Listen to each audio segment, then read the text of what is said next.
Sure shot NEET की third slide में हमने एक सिंपल टॉपिक लिया है, life cycle of an angiosperm.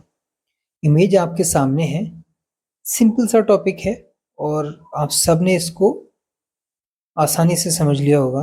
नहीं समझा है तो 5, 10, 20 सेकंड जो भी आपको चाहिए उसके लिए वीडियो को पॉज करो, डायग्राम को अच्छे से स्टडी करो।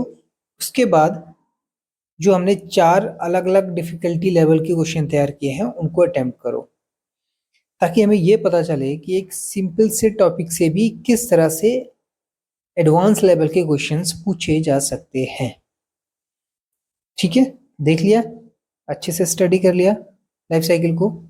पहला question, in the given diagram which structure represent the diploid phase.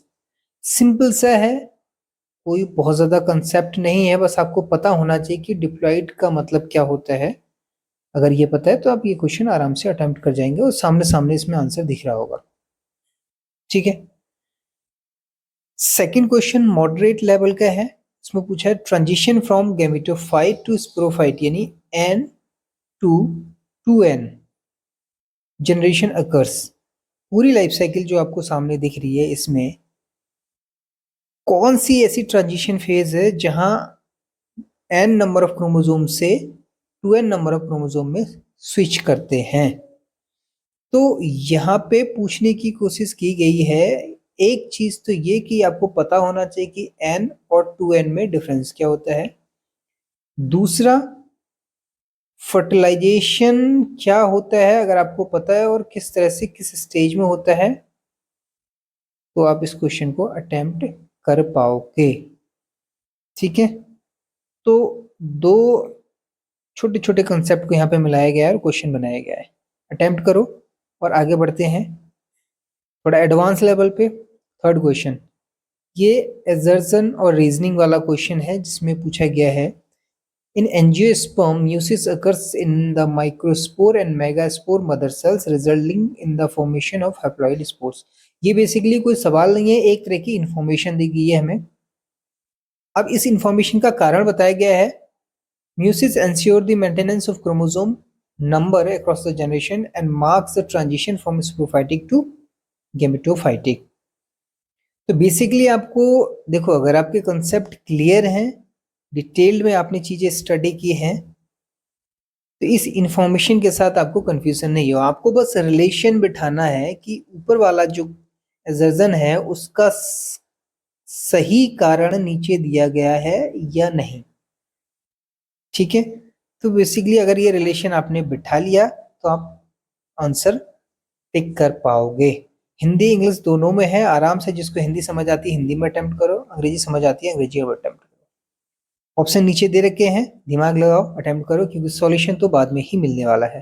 ठीक, अब आता है टॉप रैंकर। इसको मैं टॉप रैंकर वाली श्रेणी में रखता हूं। टॉप रैंकर्स का क्वेश्चन, इसमें कहा गया है study the diagram showing the life cycle of angiosperm, जो ऊपर आपको दिखाया गया था, और नीचे दिए गए 4 स्टेटमेंट को पढ़ो। ठीक है, पहले स्टेटमेंट में पूछा है in bryophytes gametophyte is dominant and photosynthetic while the sporophyte is partially और completely dependent on the gametophyte. ठीक इसी तरह से सेकंड और थर्ड स्टेटमेंट है। तो बेसिकली समझ में आ गया मुझे। इसमें बताया गया है, ये भी एक तरह की इंफॉर्मेशन दी गई है, और इसमें आपको सिर्फ एक क्वेश्चन से आपसे ब्रायोफाइट्स भी पूछ लिया, ट्राइरोफाइट्स भी पूछ लिया, एंजियोस्पर्म भी पूछ लिया, एल्गी भी पूछ लिया, और लाइफ साइकिल तो ऊपर बताई गई है। ठीक है, साथ में alternation and generation, alternation of generation, ये तो कोर टॉपिक है ही है। इसके साथ साथ आपसे ये 4 कुल मिला के 5 अलग अलग कॉन्सेप्ट को इंटीग्रेट करके ये चौथा क्वेश्चन तैयार किया गया है। तो अगर आपको किसी एक में भी कंफ्यूजन है तो आप ये आंसर टिक नहीं कर पाएंगे। अब क्वेश्चन तो नीचे पूछा है, ये है, यहां से शुरू होता है question, which of the following statement represent the evolutionary advancement. Keyword है, अंडरलाइन करो, evolutionary advancement reflected in the given angiosperm life cycle. Confusion करने के लिए देखो, इसने ब्रायो, ट्राइडो, एल्गियो एनजीओ और एल्गी चारों को पूछ लिया, और क्वेश्चन क्या पूछा कि एंजियोस्पर्म की लाइफ साइकिल में इवोल्यूशनरी एडवांसमेंट को कौन सी चीज दर्शाती है।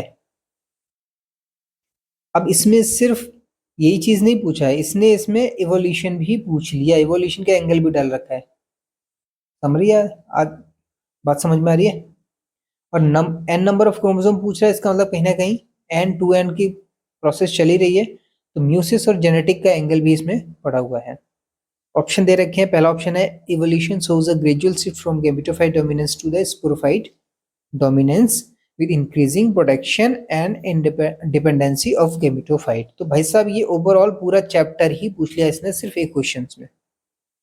आपको स्पोरोफाइट पता होना चाहिए, उसके फीचर्स क्या होते हैं, गैमेटोफाइट्स के फीचर्स क्या होते हैं, कैरेक्टर्स क्या होते हैं, वो पता होना चाहिए। ठीक है, तब आप इसको रिलेट कर पाओगे। All plant group maintain equal independence of both generation, all plant groups maintain the equal independence of the both generations. अब देखो कौन किस पर डिपेंडेंट होता है, ये तो आप तभी क्लियर कर पाओगे जब आपको ब्रायो टेरिडो एंजियो दोनों की लाइफ साइकिल में गैमेटोफाइट और स्पोरोफाइट का रोल पता है। नहीं पता है तो यहीं फंस जाओगे। Sporophyte generation reduces progressively in the complexity through the evolution. अब देखो इस स्टेटमेंट से साफ समझ में आ रहा है कि आपको जब तक स्पोरोफाइट की डिटेल इन्फॉर्मेशन नहीं है तो आप इस वर्ड को कॉम्प्लेक्सिटी क्या होती है ड्यूरिंग इवोल्यूशन कैसे समझ पाओगे। Gametophyte generation becomes dominant again in higher plants. ठीक है, हायर प्लांट्स आपको पता ही है क्या होते हैं, एंजियोस्पर्म होते हैं हायर प्लांट्स। तो अब आप देख लो ब्रायो टेरिडो, आपको हायरार्की भी पता होनी चाहिए कि ब्रायो टेरिडो जिम्नो एंजियो, ये बेसिकली हायरार्की है एडवांसमेंट की, किस तरह से इंप्रूवमेंट हुआ है, इवोल्यूशन हुआ है। तो इस एक क्वेश्चंस में पूरा चैप्टर पूछा गया है, इसीलिए इसको बोला गया है टॉप रैंकर्स का क्वेश्चन। तो तसल्ली से ठंडे दिमाग से इनको अटेम्प्ट करो और सॉल्यूशन के लिए अगली स्लाइड का इंतजार करो।